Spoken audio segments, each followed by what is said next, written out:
se o véu do santuário já foi rasgado de alto a baixo pelo próprio Deus. Se o sangue do Cordeiro já pagou o preço definitivo na cruz. E se Jesus Cristo é o verdadeiro e eterno templo, então por que o inferno parece tão obcecado em reconstruir um prédio de pedra e ouro no fim dos tempos? Porque a profecia bíblica continua apontando os holofotes escatológicos para um lugar físico que ainda pode ser profanado. Preste muita atenção no paradoxo que está diante de nós. Se você ler o Evangelho de João 2, versículos 19 a 21, você verá o Cristo encarnado olhando para os líderes religiosos e dizendo com autoridade inabalável: destruam este templo, e eu o levantarei em 3 dias. O texto deixa claro que ele estava falando do seu próprio corpo. Se você for até as cartas apostólicas, Paulo declara em 1 Coríntios 3, versículo 16, que nós, a igreja lavada no sangue, somos o santuário do Deus vivo. A sombra passou, a realidade chegou. O sacrifício de animais acabou. A mediação humana falha foi substituída pelo sumo sacerdote perfeito. Mas, e aqui está a ferida teológica que faz estudiosos e pastores perderem o sono. Se tudo isso é verdade, por que Daniel 9, versículo 27, fala categoricamente de sacrifícios e ofertas sendo interrompidos violentamente no fim dos dias? Porque Jesus, o mesmo Jesus que se declarou o templo, senta-se no Monte das Oliveiras em Mateus 24, versículo 15, e ordena aos seus discípulos que vigiem a abominação da desolação instalada, exatamente, no lugar santo. Porque Paulo, em 2 Tessalonicenses 2, versículos 3 e 4, adverte com urgência que o homem da iniquidade, o anticristo, vai se assentar fisicamente no santuário de Deus, exigindo adoração. E porque o apóstolo João, no auge das revelações celestiais em Apocalipse 11, versículos 1 e 2, recebe uma vara na mão e a ordem literal de medir o templo, o altar e os adoradores, enquanto o átrio exterior é esmagado pelas nações. O que a Bíblia está realmente nos dizendo? Estamos diante de uma promessa de um terceiro templo literal, reconstruído com pedras, sacerdotes e sacrifícios em Jerusalém antes da volta de Cristo. Ou será que, ao longo dos séculos, nós estamos juntando textos apressadamente, misturando símbolos espirituais com geografia política e trocando a expectativa bíblica pelas manchetes dos jornais do Oriente Médio? Essa pergunta não é uma mera curiosidade de internet. Isso não é um debate estéril para teólogos de poltrona. Isso toca na raiz mais profunda da sua fé. Porque no fim da história humana, a grande batalha cósmica nunca foi e nunca será apenas por um pedaço de terra ou por um prédio bonito. A grande guerra é, e sempre foi, por uma única coisa: quem ocupa o lugar do sagrado. O Deus vivo, ou a falsificação final. Hoje, nós não vamos correr pela superfície.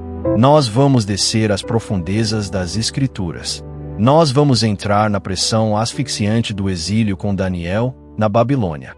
Vamos subir a poeira do Monte das Oliveiras para ouvir Jesus em Mateus 24. Vamos sentir o peso da advertência pastoral de Paulo em 2 Tessalonicenses 2.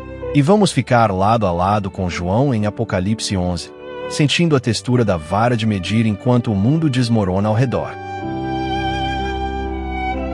E quando todas essas peças se juntarem, a pergunta na sua mente vai mudar. Você não vai mais se perguntar apenas se haverá um terceiro templo. Você vai se perguntar, como eu, na minha época, discerno a presença do santo verdadeiro da sedução do santo falsificado. Então, ajuste o seu foco. Abra o seu entendimento. Venha comigo ver a história do fim sendo escrita antes mesmo de acontecer. Porque a profecia bíblica nunca foi dada por Deus para alimentar o pânico ou a paranoia. Ela foi dada para acender a vigilância, cultivar o amor à verdade e forjar a nossa fidelidade inegociável ao Cordeiro que foi morto e reviveu.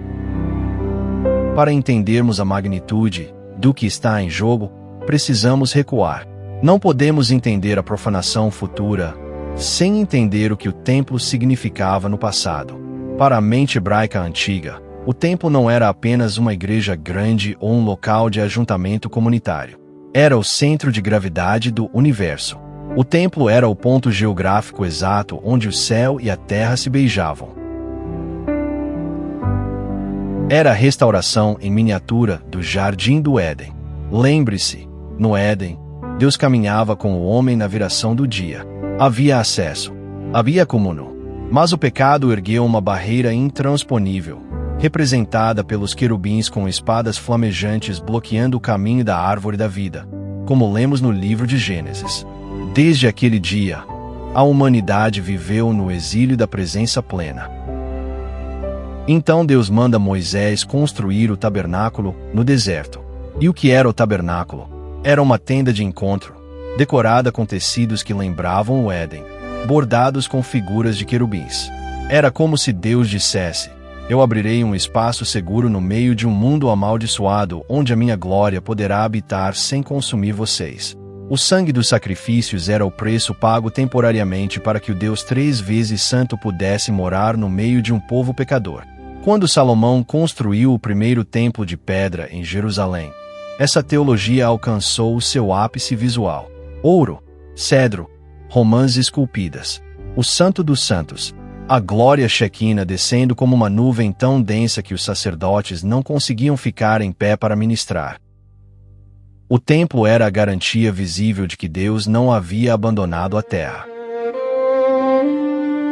E é exatamente por isso que perdê-lo foi um trauma indescritível. O ano é 586 a.C. Os exércitos de Nabucodonosor invadem Jerusalém. As muralhas caem e o fogo consome o cedro do Líbano. O ouro é derretido. O altar é profanado, manchado com sangue impuro e derrubado.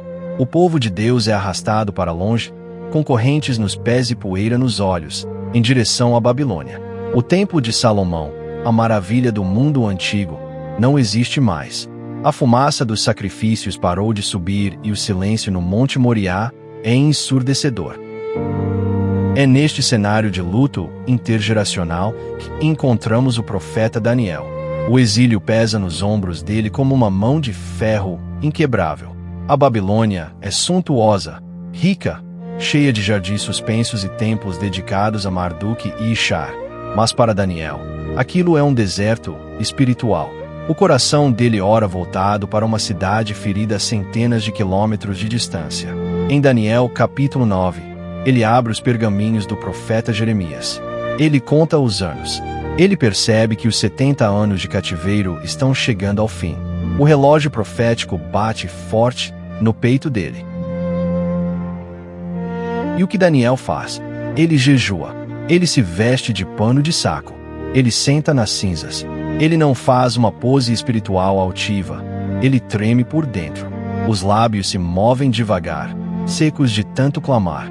Os joelhos tocam o chão de pedra do seu quarto. O peito aperta quando ele reconhece não apenas o pecado dos seus pais, mas o seu próprio. Em Daniel 9, versículos 4 e 5, a oração sobe pesada e cheia de angústia. Ah, Senhor, Deus grande e temível, que mantém a aliança de amor com todos os que te amam e obedecem aos teus mandamentos.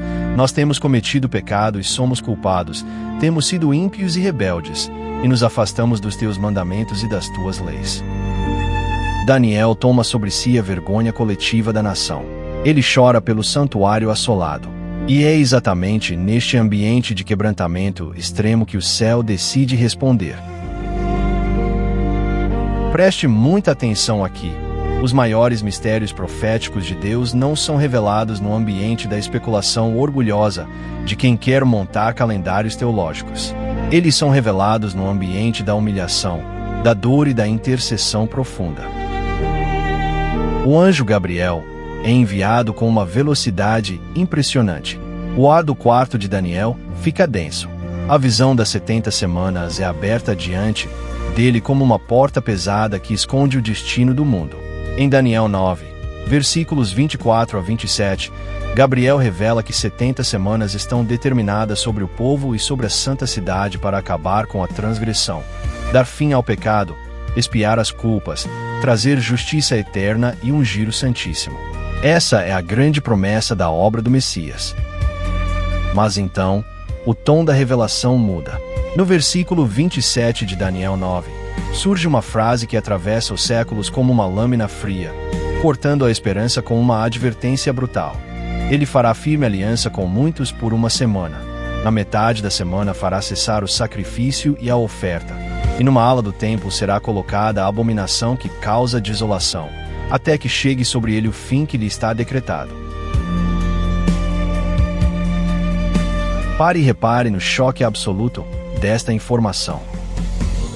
Para haver uma interrupção de sacrifício e oferta, a lógica dita que deve haver uma atividade sacrificial acontecendo. Para haver uma profanação ligada a uma ala do templo, deve haver um santuário em foco. Daniel ouve isso e o seu sangue deve ter gelado. Ele não tem o luxo dos nossos debates teológicos modernos em salas com ar-condicionado. Para ele, essa frase pesa como o golpe de um martelo em uma bigorna. Sacrifício cessando não é uma abstração esquisita. É o pulso da adoração judaica sendo sufocado à força. É a fumaça do incenso que sobe aos céus, de repente, é apagada. É a faca do sacerdote que congela no ar. É o sangue da expiação que deixa de correr no altar. E por quê? Porque alguém, ou alguma força opressora, invade o que é santo e diz com arrogância cósmica: daqui em diante, eu mando aqui. A glória é minha. Daniel sente a violência esmagadora dessa imagem. A mente dele tenta alcançar a distância dos acontecimentos. Quem é esse personagem? Como ele toca no que é sagrado? Como uma aliança aparentemente de paz se converte tão rapidamente na pior das profanações? O texto de Daniel não nos acaricia. O texto nos alarma e nos acorda. E a linha do mistério fica ainda mais tensa e escura quando a visão profética ecoa mais adiante no livro. Em Daniel 11, versículo 31, Gabriel descreve um governante terrível cujas forças profanam o santuário, a fortaleza, abolirão o sacrifício diário e estabelecerão a abominação desoladora. Agora não é apenas uma frase isolada em um capítulo, tornou-se um padrão temático. A real profanação, interrupção, abominação e desolação. E em Daniel 12, versículo 16, o relógio do fim dos tempos aperta ainda mais. A partir do tempo em que o sacrifício diário for abolido e for estabelecida a abominação desoladora, haverá 1290 dias. Você sente a carga, a urgência, a gravidade disso. O texto bíblico não está interessado em alimentar o nosso fascínio doentio pelo caos mundial. Ele está marcando o relógio de uma crise espiritual sem precedentes. Ele está nos dizendo que haverá um ponto no futuro da humanidade em que a adoração visível, o símbolo público de reverência a Deus, se tornará o epicentro do campo de guerra final.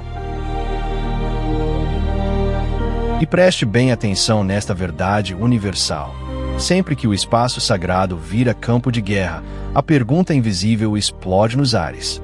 Quem está tentando roubar a adoração que pertence exclusiva e unicamente ao Criador do universo? Daniel respira com dificuldade, mas a visão não o deixa em paz. A alma do velho profeta não sai da presença de Deus entretida como quem assiste a um filme. Ele sai com uma carga espiritual devastadora. No livro de Daniel, capítulo 10, versículo 8, ele descreve a textura física de receber uma profecia dessas. Fiquei sem forças, meu rosto desfigurou-se de medo e não tive força alguma. Essa é a postura de um homem santo diante do terror do anticristo. Tremor e fraqueza física. Consciência aguda da soberania de Deus frente à maldade extrema dos homens. Porque a profecia bíblica não é um brinquedo para inflar a nossa vaidade espiritual em debates. É uma carga santa, um peso de glória destinado a forjar vigilância e caráter. E enquanto Daniel dorme com seus pais e volta ao pó, os séculos andam de forma implacável. Impérios mudam de mãos. Os persas caem diante dos gregos. Alexandre, o Grande, varre o mundo conhecido. E a Bíblia interpreta a própria história e a si mesma de forma impressionante. No período entre o Antigo e o Novo Testamento, a profecia de Daniel encontrou um cumprimento histórico aterrorizante que serve de maquete, de protótipo para o fim. Um rei sírio chamado Antíoco Epifânio, no ano 167 a.C., invadiu Jerusalém. Ele entrou no templo reconstruído, interrompeu os sacrifícios judaicos, ergueu uma estátua de Zeus no lugar santíssimo e, para o horror indizível dos judeus, sacrificou uma porca no altar de bronze. O sangue do animal imundo escorreu pelas pedras sagradas. O culto cessou.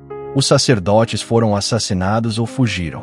Aquilo ficou conhecido na história de Israel como a abominação da desolação inicial. A dor foi indescritível. Os judeus sentiram na própria pele e nas narinas o cheiro da profecia de Daniel 11 se cumprindo. O templo, ainda que fisicamente de pé, estava morto, espiritualmente violado. Então, Roma assume poder mundial. Homens com armaduras de ferro marcham. O rei Herodes, o Grande, numa tentativa de agradar os judeus, expande e embeleza o segundo templo até transformá-lo em uma das estruturas mais deslumbrantes do planeta. Pedras de mármore branco colossais. Placas de ouro maciço que cegavam os olhos quando o sol nascia. Homens erguem pedras, derrubam pedras, erguem de novo. Mas a palavra de Deus não envelhece. O que Daniel ouviu continuava respirando sob a poeira dos séculos, esperando a voz daquele que tem a chave de Davi. E agora nós subimos a encosta pedregosa do Monte das Oliveiras. O cenário muda. A tensão é outra. O vento é quente e sopra sobre o Vale de Cedron. Não começamos a narrativa pelo horizonte distante. Começamos por um choque no coração dos discípulos. No Evangelho de Mateus 24, versículos 1 e 2, os discípulos de Jesus saem do pátio do templo. Há uma admiração ingênua nos olhos deles. Eles apontam para as estruturas. A grandeza inquestionável naquelas pedras. Algumas pesam centenas de toneladas. A história, a suor, a glória nacional em cada bloco milimetricamente encaixado. Eles esperam que Jesus também a admire. Eles esperam que o Mestre elogie a beleza da casa de Deus.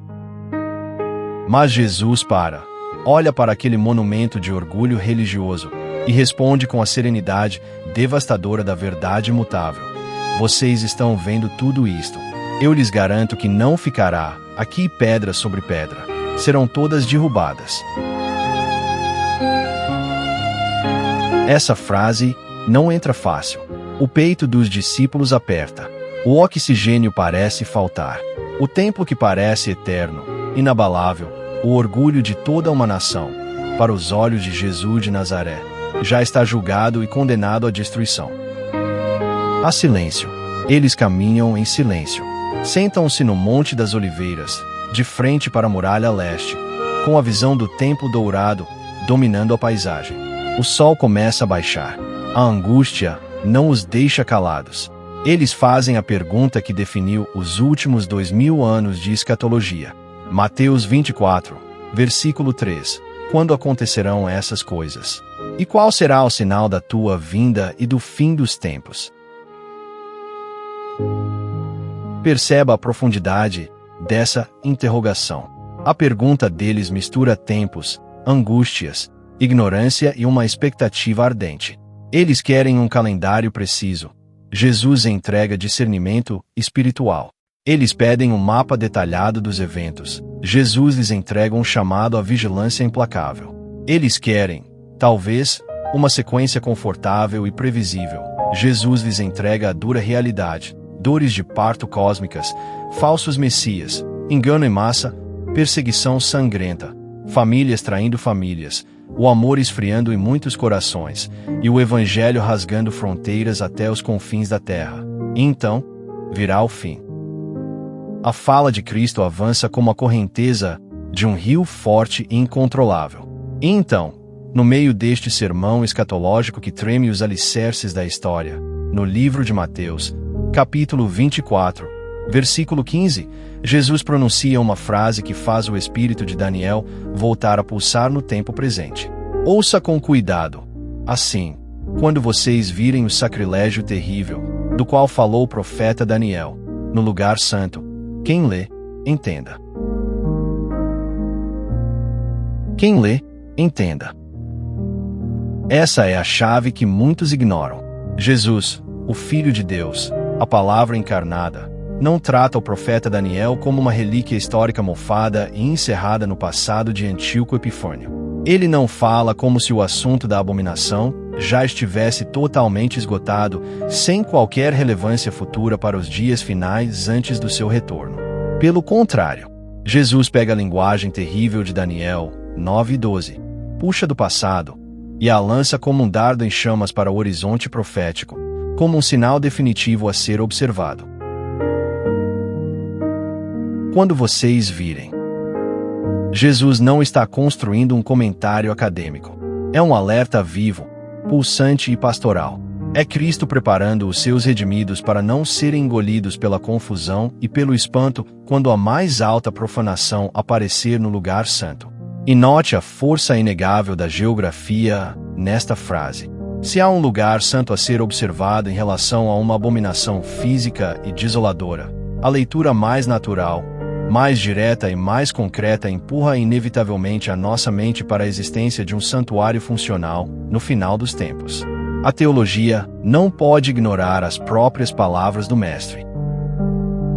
O coração dos discípulos deve ter disparado ouvindo isso. Lugar santo profanado de novo. Abominação voltando a acontecer. O que devemos fazer? Sentar e esperar? Argumentar ou lutar com espadas?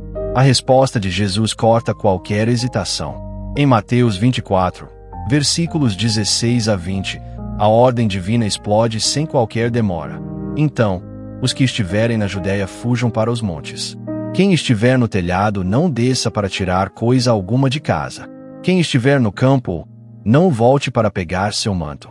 Como será terrível naqueles dias para as grávidas e para as que estiverem amamentando.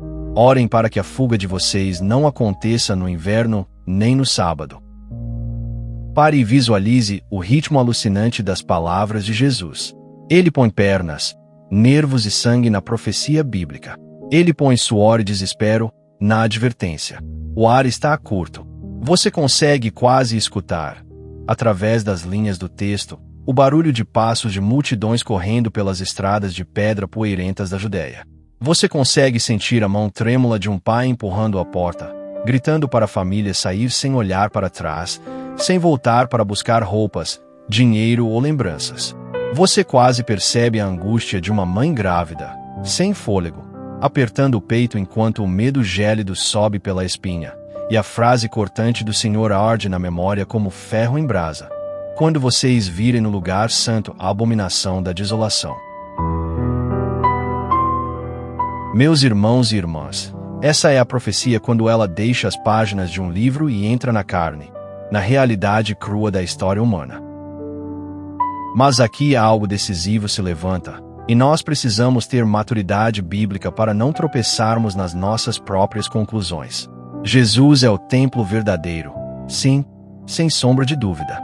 Lembre-se, em João 2, versículos 19 a 21, ele declara com clareza o templo do seu próprio corpo, que seria destruído na cruz e reerguido na ressurreição ao terceiro dia. Isso muda tudo de forma definitiva no plano da redenção eterna.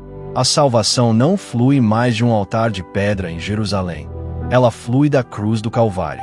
E o fato glorioso de Cristo ser o cumprimento supremo e final da figura do templo não impede que, na linha profética da história cronológica da Terra, exista ainda um lugar santo terreno, físico, ligado organicamente à crise escatológica final. E essa é a tensão espiritual que tantos teólogos, influenciadores e estudiosos tentam simplificar e resolver rápido demais. A Bíblia, por ser a palavra insondável de Deus, consegue sustentar essas duas realidades aparentemente conflitantes ao mesmo tempo, sem tropeçar, sem se contradizer. Cristo é o centro absoluto. Ele é o verdadeiro e único encontro legítimo entre o Deus Santo e a humanidade pecadora. O véu está rasgado para sempre. E ainda assim, preste atenção, ainda assim, a rebelião diabólica final da humanidade, sob a influência do anticristo, pode se manifestar também por meio de um espaço concreto, um espaço religioso e físico, visível aos olhos humanos, onde a falsificação suprema tentará encenar uma divindade mentirosa. Porque o mal, e grave isso na tábua do seu coração, o mal nunca cria glória genuína. O mal é estéril. O mal é um plagiador. O diabo só consegue imitar, perverter, torcer e sequestrar os símbolos que Deus já estabeleceu. Jesus continua discursando no monte, e a temperatura do sermão atinge o ponto de fervura. No livro de Mateus, capítulo 24, versículo 21, os lábios do Messias pronunciam um aviso que não encontra paralelos em nenhuma outra época. Porque haverá então grande tribulação, como nunca houve desde o princípio do mundo até agora, nem jamais haverá. Ouça o peso dessa advertência. Isso não soa pequeno. Isso não é um detalhe periférico no rodapé das Escrituras. Isso não soa como um evento que aconteceu e passou sem grande alarde no ano 70 depois de Cristo. Isso é apresentado como o ápice da fúria humana e satânica. O oxigênio falta só de meditar nisso. A grande tribulação não é um teatro macabro para alimentar curiosos ou roteiros de filmes. É a prova máxima da história. A fornalha onde o engano sedutor e a pressão totalitária tentarão esmagar os desprevenidos. E bem no meio da escuridão dessa pressão mundial, o tema da adoração, indiretamente do templo, volta à tona de outra maneira. Não apenas como uma questão de blocos de calcário e altares de bronze, mas como a disputa mortal e eterna pela adoração. Porque logo adiante no mesmo sermão escatológico, em Mateus 24, versículos 23 a 25, Jesus adverte de forma contundente sobre falsos cristos e falsos profetas. Ele diz que eles farão grandes sinais e maravilhas impressionantes para, se possível, enganar até os eleitos. Você percebe a lógica profunda do cenário do fim. O ambiente do anticristo não é apenas um sistema político opressor, como muitos pensam. Não é apenas uma ditadura militar, tecnológica ou financeira. Ele é, no seu núcleo mais profundo, um sistema profundamente religioso. Ele é litúrgico. A crise final é uma guerra cósmica pelo coração e pela lealdade da adoração humana. O vento do Espírito Santo sopra as páginas da história, e agora nossa estrada profética nos leva para além dos muros de Jerusalém. Muitas décadas se passam. O Messias ressuscitou, ascendeu aos céus e prometeu voltar. O Evangelho avança pela Ásia Menor e pela Europa com o sangue dos mártires e a força do Espírito Santo. Igrejas nascem em meio à oposição terrível. E em uma cidade pagã importante chamada Tessalônica, há um caos espiritual se formando. A igreja está inquieta, confusa, sendo sacudida e aterrorizada por notícias falsas, por ensinos tortuosos e cartas forjadas dizendo que o dia do Senhor já havia chegado e que eles haviam sido deixados para trás na ira divina. O pânico religioso é sempre um campo fértil para heresias. Então, o apóstolo Paulo pega uma pena, inspirado pelo Espírito Santo, e escreve. E ele não escreve com a frieza de um acadêmico ou de um jornalista distante. Ele escreve com o suor de uma urgência pastoral, dilacerante. Ele precisa resgatar ovelhas do pânico. No livro de 2 Tessalonicenses, capítulo 2, versículos 1 e 2, ele súplica aos irmãos, em relação à vinda de nosso Senhor Jesus Cristo, que não se deixem abalar facilmente no seu entendimento, nem se alarmem.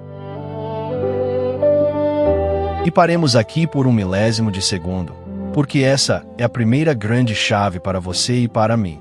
Profecia bíblica mal compreendida e sensacionalista produz histeria coletiva e pânico tóxico. Mas a profecia bíblica bem ensinada produz sobriedade, firmeza de caráter e paz inabalável na soberania de Deus. Mas como Paulo acalma aquela congregação aterrorizada, ele não acalma a igreja, esvaziando a gravidade do futuro. Ele não mente dizendo que tudo será fácil. Pelo contrário, Ele acalma as mentes explicando a sequência profética inevitável. Em 2 Tessalonicenses 2, versículo 3, a advertência apostólica ressoa como um trombeta de prata. Não deixem que ninguém os engane de modo algum. Antes daquele dia virá a apostasia e então será revelado o homem do pecado, o filho da perdição. A apostasia, a rebelião generalizada e deliberada contra a verdade de Deus, e a revelação de uma figura de poder pessoal, um governante mundial, um homem concentrado no puro ódio rebelde. A crise que pairava nas sombras ganha rosto e nome: o filho da perdição. E então, no próximo fôlego da carta, vem a frase que faz o coração de qualquer leitor temente a Deus parar por um longo e angustiante segundo. Ouça as palavras de Paulo em 2 Tessalonicenses 2, versículo 4. Falando do anticristo, ele declara: este se opõe e se exalta acima de tudo o que se chama Deus ou é objeto de adoração, chegando ao ponto de assentar-se no santuário de Deus, proclamando que ele mesmo é Deus. Assentar-se no santuário de Deus. Você consegue medir a enormidade disso? Isso não é uma linguagem poética pequena ou inofensiva. Isso é usurpação ontológica total. Isso é a mais alta e imunda blasfêmia concebível por uma criatura debaixo do céu. É o auge do pecado original, onde a serpente sussurrou no Éden: sereis como Deus. Aqui, não é mais um sussurro nas folhas. É a criatura miserável e caída invadindo fisicamente o espaço projetado para o culto e a adoração do Criador para encenar uma supremacia divina. Você pode fechar os olhos e quase conseguir sentir o silêncio fúnebre e quebrado no ar por essa pretensão monstruosa. Imagine agora a cena profética. Um homem de poder incomparável caminha para dentro do espaço sagrado. Não há raios caindo. A permissão temporária das trevas opera. O peito dele infla com a energia de Satanás. O olhar se endurece com um orgulho tão denso que parece curvar a luz ao redor. A boca abre e pronuncia arrogâncias e mentiras que ofendem a santidade do Altíssimo. Mas pior do que as palavras faladas é o gesto físico. O texto é chocante na sua simplicidade. Ele se assenta. O sentar-se, na cultura oriental antiga, é a postura de quem ensina, de quem decreta leis e de quem julga. Ele não entra correndo. Ele entra e senta. Senta-se como quem reivindica permanência absoluta. Senta-se como quem cospe no céu e decreta: este lugar agora é meu. O universo curvará os joelhos a mim. A adoração do mundo, as mentes, as almas, a devoção, as economias, a lealdade humana. Tudo isso, a partir de agora, pertence a mim. É impossível ignorar a força espacial, arquitetônica e física da descrição desta cena aterradora de Paulo. Naturalmente, alguns teólogos brilhantes e bem-intencionados vão tentar dissolver tudo isso, alegando que se trata de uma figura de linguagem, um símbolo muito amplo para o povo de Deus apostatando. E sim, é um fato inegável que há vários textos no Novo Testamento em que a palavra grega para templo, naos, tem uso metafórico glorioso para o ajuntamento do povo de Deus. O próprio apóstolo em 1 Coríntios 3, versículo 16, afirma isso claramente. A Igreja unida pelo Espírito é o santuário de Deus em operação na terra. Essa verdade não está em debate. Ela é o cerne do novo pacto.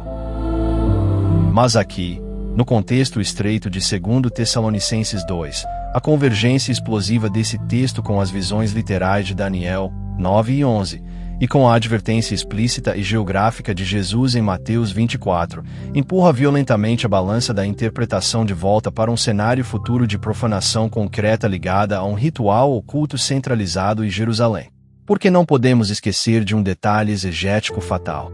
Paulo não escreve as suas cartas no vácuo isolado de sua mente. Ele escreve carregando nas costas a teologia hebraica de Daniel, e no coração, as próprias palavras ensinadas por Cristo sobre a abominação. Ele está juntando os fios da mesma teia. E há outra coisa aqui que exige profunda sobriedade espiritual. Lembra do que falamos sobre a imitação perversa? O homem da iniquidade, operando com o engano das trevas, não consegue criar adoração do nada a partir do silêncio. Ele ocupa, ele invade, ele falsifica tudo o que é santo, para que a sua ilusão seja convincente às massas sedentas por um salvador global. Ele precisa da linguagem do sagrado. Ele precisa de uma estrutura visual que comunique eternidade. Ele precisa de símbolos reconhecíveis. Ele precisa de um espaço físico de extrema reverência e peso histórico. O mistério da iniquidade sabe, melhor do que nós mesmos, que o coração do homem foi criado com um buraco, um vácuo com o formato de Deus que só deseja ser preenchido pela adoração ao sagrado. Então, já que ele não é Deus, ele tenta produzir a ilusão do sagrado adulterado em proporções épicas, centralizando sua glória falsa em um altar terreno.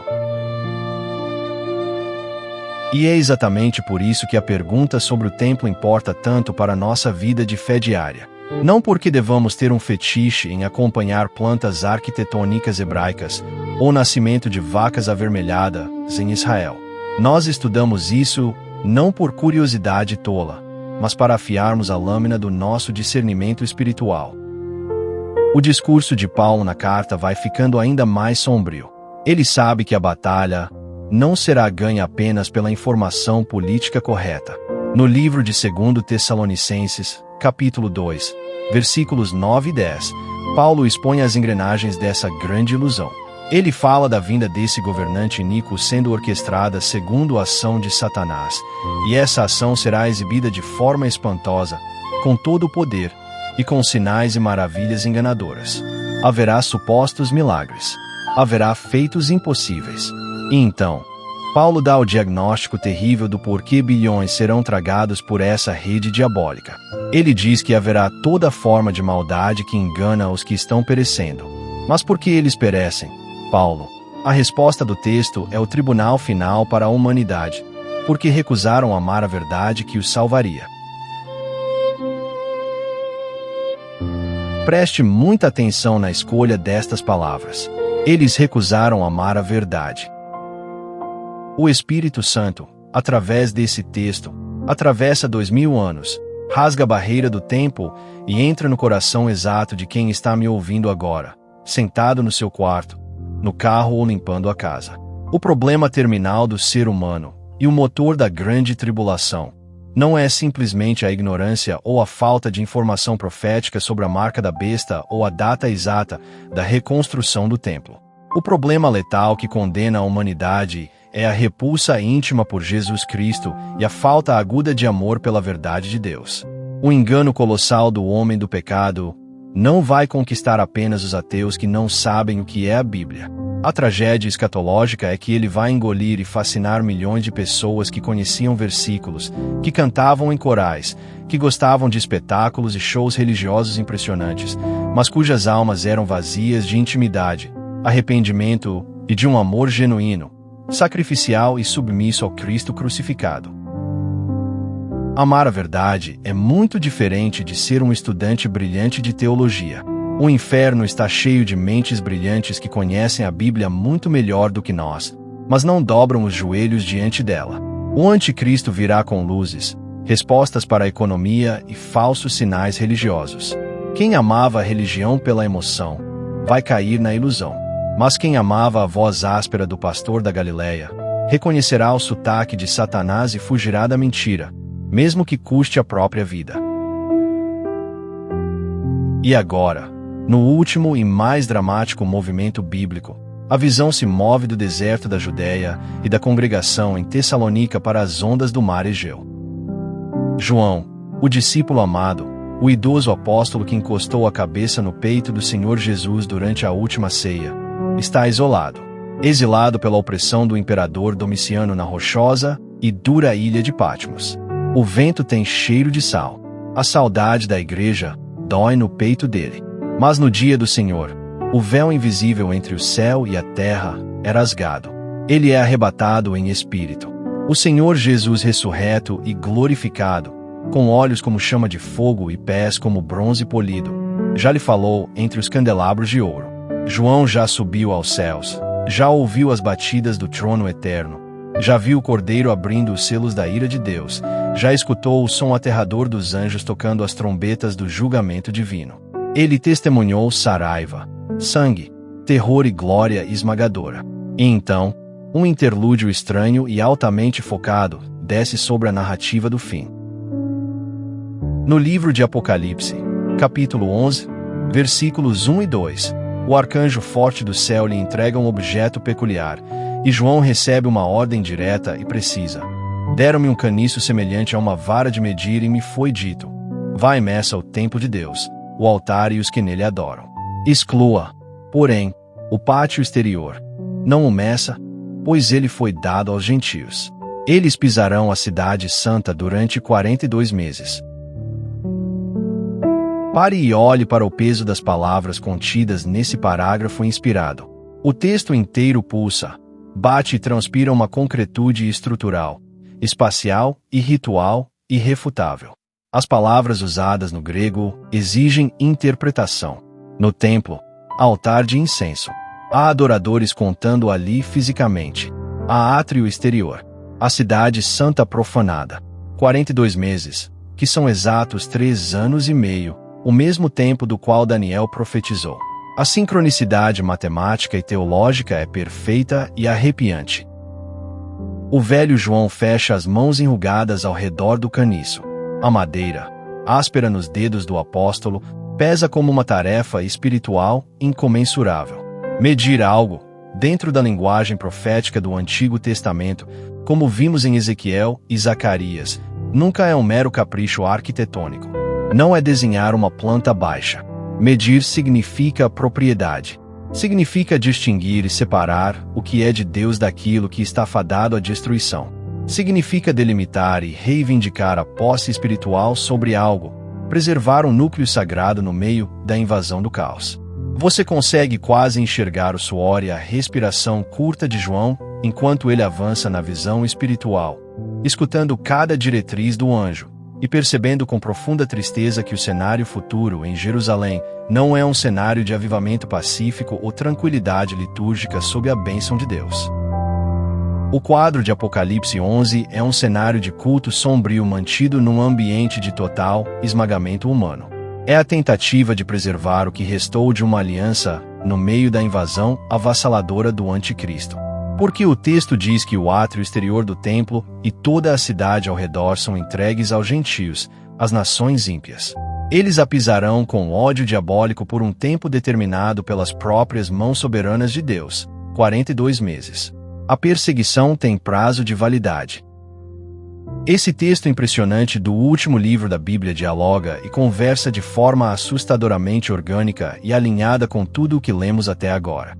A harmonia e de uma precisão cirúrgica divina. A Daniel vendo as semanas se quebrarem. A Jesus mandando fugir quando os olhos virem a invasão. A Paulo dizendo que o ditador vai se sentar dentro do prédio. E agora, a João recebendo uma ordem para medir as paredes onde a adoração ainda sobrevive e as pessoas em volta do altar, em Jerusalém, sob os pés de exércitos estrangeiros e violentos. Mais uma vez a santuário. Mais uma vez a profanação ligada a um homem falso. Mais uma vez ao tempo contado nos céus. Mais uma vez a suprema batalha invisível. Adoração em disputa total. E é neste ponto cru e vital do nosso estudo profundo que precisamos da sobriedade de teólogos reverentes e não do histerismo superficial. Se formos estritamente apegados ao texto, a Bíblia, nas suas páginas originais, nunca utiliza uma única vez a expressão literal moderna de terceiro templo. Esse é um fato teológico inegável. Mas a convergência massiva, entrelaçada e inseparável dos textos de Daniel, Mateus, 2 Tessalonicenses e Apocalipse acende, como um sinalizador na noite escura, uma fortíssima e profunda hipótese teológica de um santuário funcional futuro em Jerusalém, estabelecido bem no núcleo escaldante do cenário escatológico da grande tribulação. E antes que a pressa ou a soberba teológica ataquem a sua mente e você tropece no centro essencial desta questão monumental, nós precisamos parar tudo. Precisamos respirar fundo o ar da presença de Deus e afirmar, com temor e tremor, o seguinte: o foco final de todas as Escrituras, a lente de Gênesis a Apocalipse. Nunca, jamais, será glorificar um edifício construído por engenheiros humanos e maçonaria política. O foco absoluto da Bíblia é expor com luz cegante o contraste infinito entre a santidade de Deus e a rebelião diabólica. É mostrar o abismo entre o rei verdadeiro e o usurpador falso. O centro do Evangelho nunca foi, nem será, a pedra do muro das lamentações. O centro, de eternidade a eternidade, é a pessoa, a presença, o sangue e a ressurreição. E toda a presença restauradora e redentora do Todo-Poderoso, em toda a sua plenitude, habita de forma corporificada na pessoa insubstituível do Senhor Jesus Cristo. Volte o seu coração por um instante ao passado distante, no livro de João, capítulo 2. O jovem rabino de Nazaré entra no magnífico pátio dos gentios no templo de Herodes. O som de ovelhas berrando, pombas voando, moedas tilintando nas mesas dos cambistas corruptos ecoa pelas colunatas altas. O cheiro de comércio profano e negociatas sufoca o cheiro do incenso de oração. O zelo pela casa do seu pai começa a consumir o Senhor como fogo nas veias. Ele vê, na sua infinita santidade, um mercado sujo onde deveria existir a mais alta e reverente adoração e contrição. Ele junta cordas. Ele trança um chicote. O Criador dos mundos age com fúria controlada, violenta e santa autoridade. As mesas voam, os animais são expulsos, as moedas rolam e caem no chão imundo de pedra.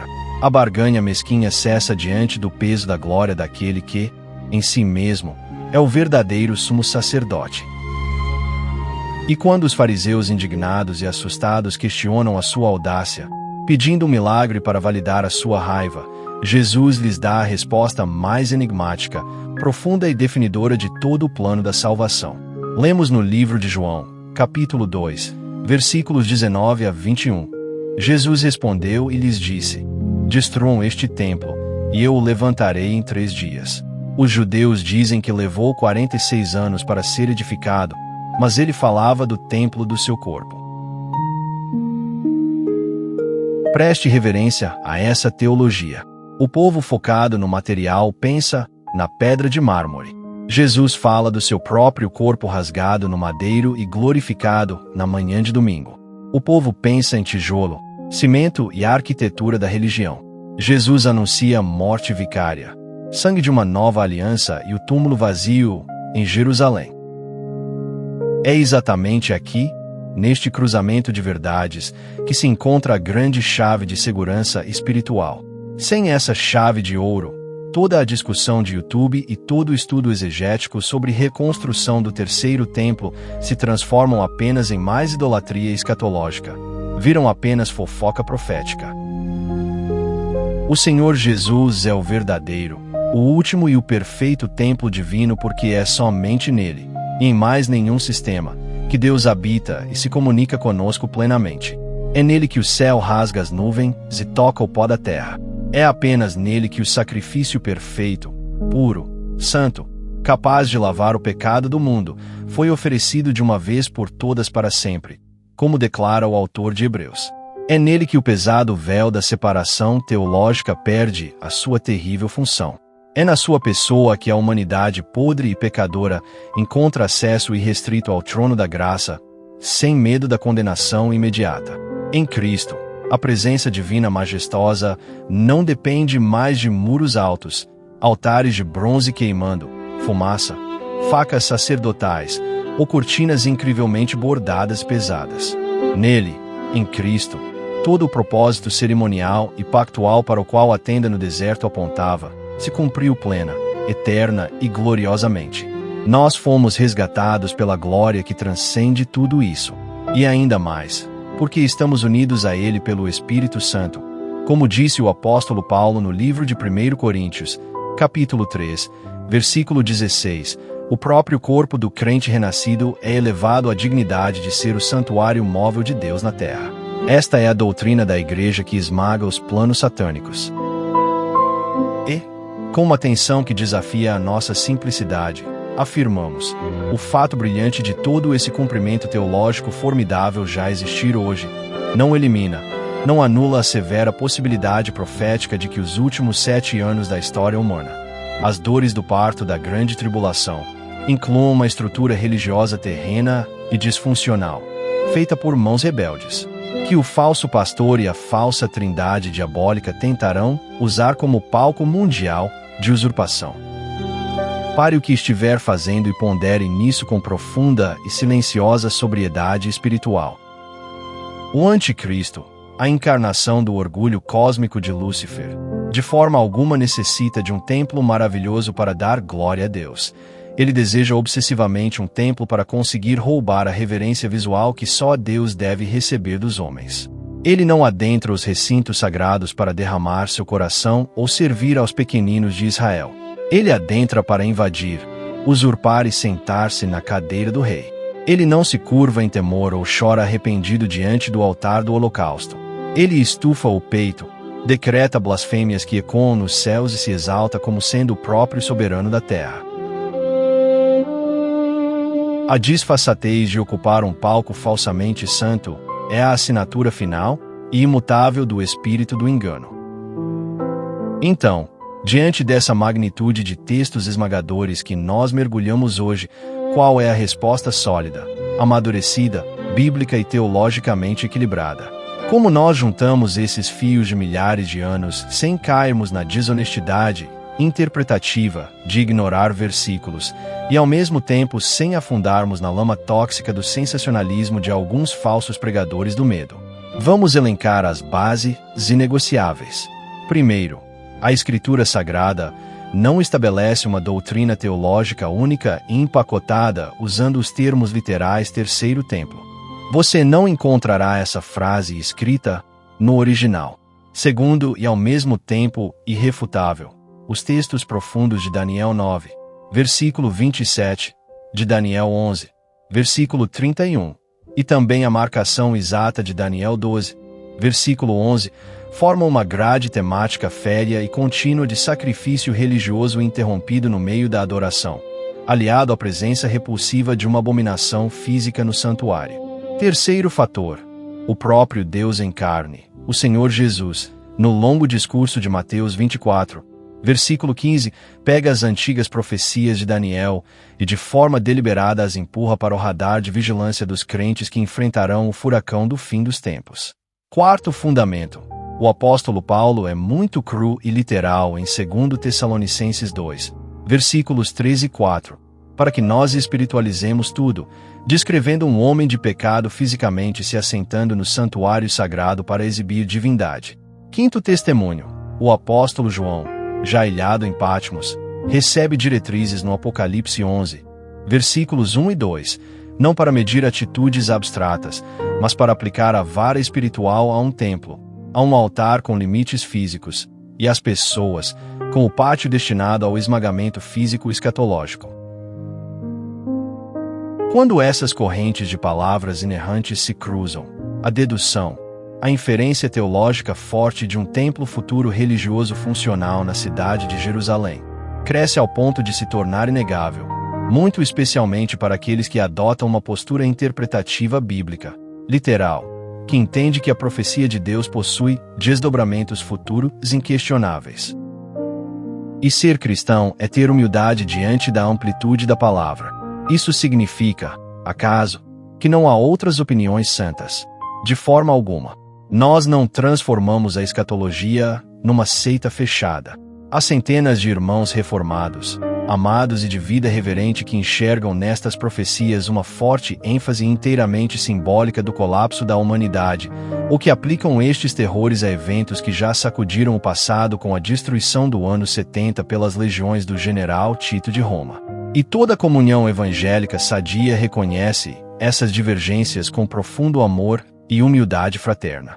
Precisamos frisar que nem toda discordância escatológica é rebelião contra Deus, e nem todo cuidado cauteloso com a interpretação é um ato de incredulidade fria e cega. Mas a honestidade, aquela que nos impõe temor reverente aos textos expostos, também grita em alta voz a nossa consciência. A convergência entre os pesadelos de Daniel, o aviso de sobrevivência em Mateus 24, a angústia pastoral em 2 Tessalonicenses 2, e a tensão do Apocalipse 11 criam uma parede sólida de textos literários que torna incrivelmente e perigosamente ingênuo descartarmos de supetão, de forma simplista e total, um acontecimento futuro concreto, de natureza litúrgica com um altar na montanha sagrada. O peso esmagador e combinado desses textos bíblicos empurra fortemente o leitor fiel na direção do cenário histórico e palpável. E agora, preste atenção. Não deixe a sua alma se perder nos detalhes irrelevantes e preste muita atenção no âmago vital desta mensagem.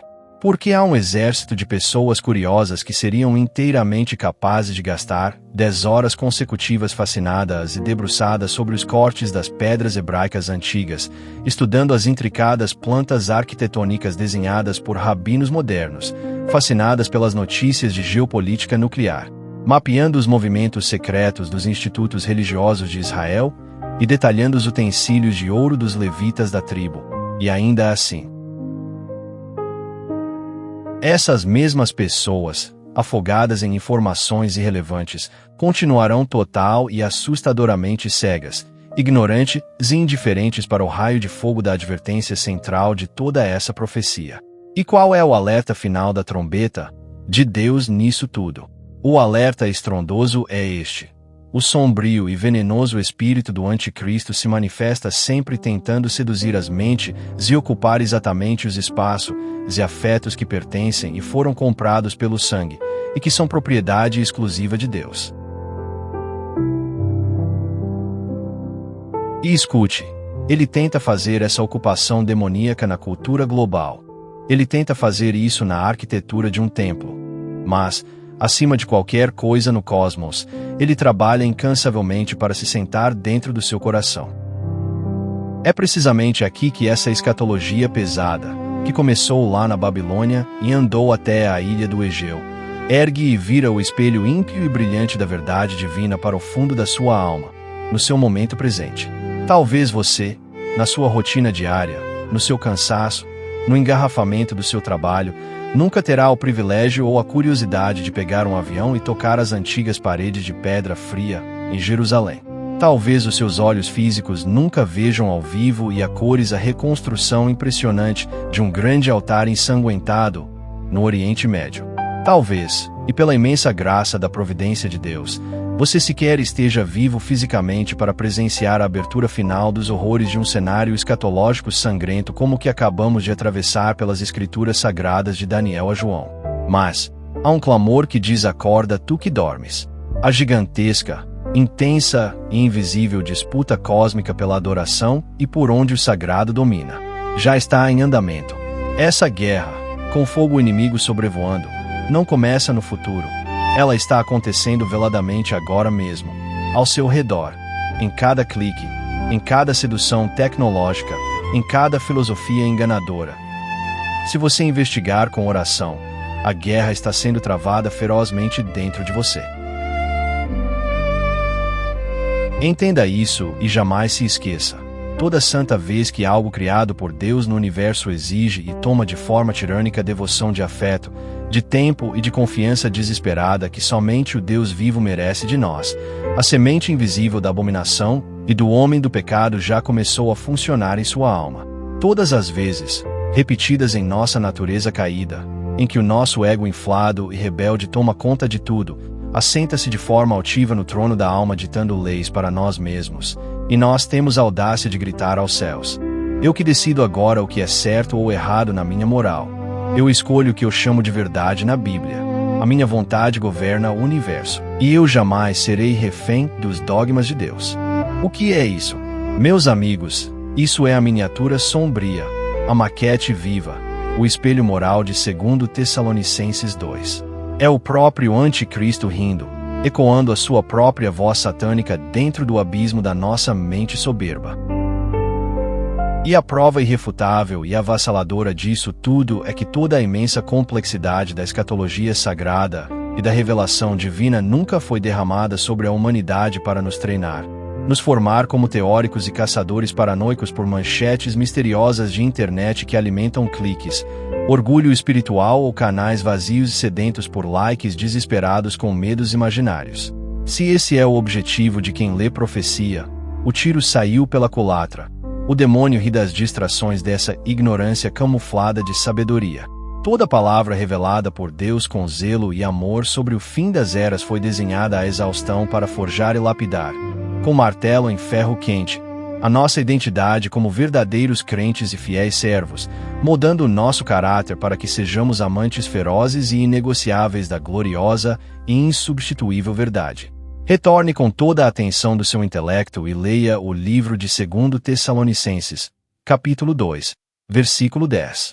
A Bíblia grita que aquelas imensas multidões, aquelas massas incontáveis de pessoas no final da nossa era, não caminham rumo ao abismo do inferno meramente porque lhes faltou acesso à internet ou porque eles não foram informados a tempo por falta de um folheto teológico detalhado ou do acesso a gráficos proféticos gigantes com os horários e o nome da besta do mar. Não e não. O texto divinamente inspirado declara, na sua simplicidade cortante e aterrorizadora, que todos eles perecem sob o peso da mentira final de Satanás porque ativamente e com repulsa consciente, eles não acolhem o amor da verdade para o milagre em que o Espírito Santo faria para serem salvos. Eles odiaram a verdade de Deus em troca do que ofuscava os olhos de ganância com o espetáculo e do que amaciava as orelhas com massagem sedutora, se confortáveis da iniquidade que lhes permitia os prazeres imundos das trevas, para viverem no delírio do ego adorado no altar do mundo, como um teatro babilônico perverso. Amar a verdade não é assinar um checklist em doutrinas certas. É ter intimidade com o homem da cruz e ver no seu sangue escorrido o único valor imutável do nosso próprio ser. É ver com o olhar do Espírito que, comparado à pessoa gloriosa do Cristo ressurreto, todo encanto reluzente que não reverencia a essência e os decretos sagrados de Deus não passa de vaidade inútil, feitiço do mal, manipulação infernal disfarçada em luz angelical. Você não pode ler o cenário desolador profético em que uma parte esmagadora cai em grande engano como a apostasia anunciada em Mateus 24, sem olhar para os céus clamando desesperadamente: Senhor, aumenta o brilho do sol em teu rosto na minha alma, e não afastes de mim o amor pelo que tu queres amar. Conserva a integridade de todas as palavras que lemos em suas santas leis. Prefira obedecer à frágil e incômoda voz mansa do pastor que nos faz passar no vale e não do uivo poderoso do predador coberto por encantos visuais de religiosidade. É não ceder os joelhos do nosso coração que se dobrou aos enganos dos charlatões que não falam com o mesmo sacrifício dos apóstolos na primeira carta testada em tribulação da chama e dos espetáculos enganadores de Roma. Então, com o seu espírito avivado por todas as visões grandiosas do livro inspirado que lemos hoje e das páginas sagradas, imutáveis que atravessam nações até encontrar você. Volte mais um passo à frente de toda a nuvem escura desta densa mensagem e relembre das lutas que cruzamos e debaixo delas. Relembre o exausto corpo trêmulo do guerreiro ancião e fiel embaixador do Eterno. Ali em Daniel na Babilônia com joelhos em poeira imunda clamando ao céu pela vida dos transgressores para evitar a destruição de Judá, ouvindo os terríveis decretos angelicais sobre a abominação desoladora que ia silenciar a comunhão. Lembre a face severa e a bondade com firmeza imbatível do Messias de Israel quando no pé do monte de frente ao santuário resplandecente apontou dizendo o momento futuro com ardor nas frases aos judeus estupefatos de um abismo futuro se dizendo na palavra, quando vocês virem fugindo como cordeiros num campo desolado e fustigados por predadores implacáveis. Lembre da pena tremida do velho pregador apóstolo escravizado no medo pela saúde e amor espiritual, do seu rebanho ameaçado pelos falsos lobos gritando com desespero nas velhas folhas das epístolas do Novo Testamento grego implorando: não permitam nem fiquem assustados e enganados. O ditador das perdições chegará sentando como os faraós imundos tentando ser Deus onde os joelhos não devem inclinar em blasfêmia suprema e profana de santuários.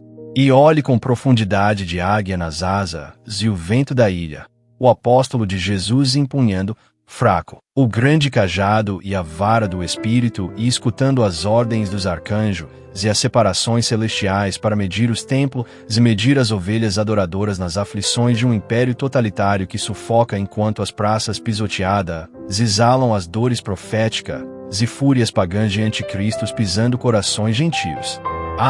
Através desses 4 pilares e tempos sombrios, um milagre irretocável para nós cristãos. O fio do fôlego divino está ressoando na alma da Igreja de Cristo, sem qualquer espaço para desesperar ou entregar os pontos de vitórias. Existe uma única, divina e irrevogável teia inquebrável, feita na luz, ressoando nos conselhos insondáveis em Deus que não é vencido. Deus sabe e conheceu a vida daqueles da noiva desde antes a escuridão criar qualquer rastro de angústia. Os verdadeiros santos no sangue. A história mundial e todo o inferno podem gritar nas ruas de Jerusalém, e o mal até tentar pisar sobre o visível num lugar físico que se tornou impuro pela ganância. Contudo, Satanás e todo o perverso império na terra fracassará total, miserável e definitivamente nas tentativas profanas contra os redimidos pelo nome de Cristo ressurreto, que se torna inabalável no trono dos universos. Em 2 Tessalonicenses 2, versículo 8, de forma deslumbrante na grandiosidade profética, no texto que afasta e esmaga temores inúteis, já antecipa as trombetas da destruição do filho das trevas, dizendo algo triunfal em Paulo. Então será revelado o perverso, a quem o Senhor Jesus matará com o sopro de sua boca e destruirá pela manifestação de sua vinda resplandecente. Não por manobras, não por alianças de exércitos políticos ou por tecnologias incríveis militares de batalha, entre mortais. Uma simples palavra, um raio de eternidade pela presença sublime vindo das fendas espantosas da realidade, nos ares destruindo as iniquidades da oposição final na luz.